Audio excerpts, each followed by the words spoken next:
Let's turn back the clock. Look at points in my life that happened a long time ago. Some of you probably hadn't been born yet.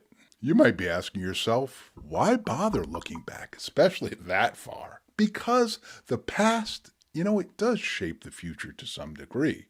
But don't get me wrong, the past doesn't have to dictate the present. That's why looking back is beneficial. It helps form a desired path forward. So, Trip, you're saying it's important to remember the past, but you need to have a short memory?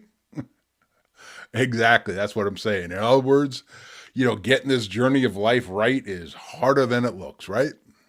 And with that in mind, let's dive into the first poem. It's titled Fighting Life. For reasons too long to explain here, fighting has been a part of my life since the beginning, betrothed with a genetic penchant for it. A family dispensation thrust my way. School's a place to learn the ABCs for most. For me, it was the beginning of a saga whose soundtrack was aggression.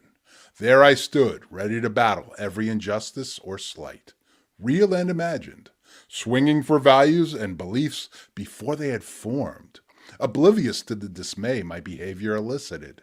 Physical altercations became intimate, like lovers entwined, breathing heavily as they enter each other.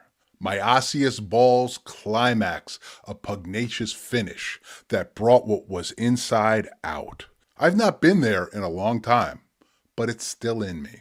A history that could repeat when the watchman's on break. I've lived an awkward life, a fact whose acceptance brings peace, but I still fight, now to stay alive, making me grateful for this intimate relationship. Life is good. I hope that poem gives you a glimpse inside, a part of me, not me, a part of me. And we all have parts of us that we are proud of, some that we're not. Can you relate? I mean, does the parts you don't like thrive, or have you been able to put them where they belong? In some situations, we can't change them, but we can control them. And the secret to navigating life with some peace in your heart is recognizing the difference. This next poem is the adult me looking back at the 8-year-old me. I learned some lessons then, and they resonated surprisingly loud.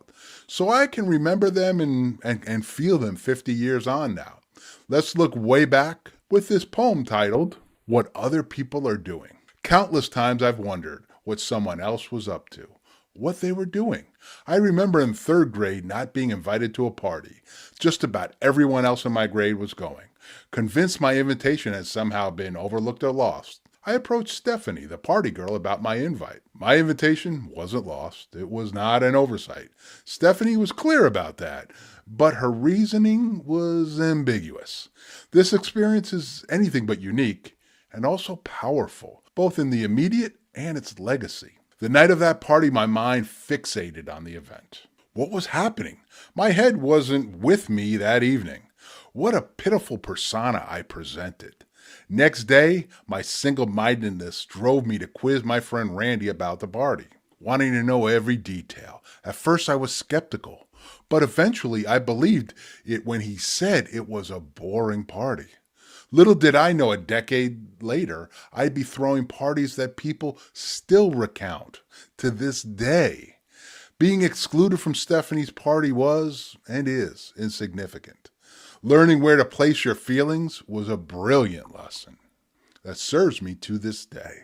I hope you can see in that poem, that goes way back, but I felt it, and I didn't write that poem very long ago at all now. So like I said, half a century later, but it was a moment that shook me, an incident that shaped me, and I think I'm happy for all of it. There was some hurt and some wonder. There was disappointment for sure, but most importantly is where it moved me to. Isn't that life's story? Let's move into this next video right here. We'll keep looking at and learning and doing it together. I'll see you over there in this next video.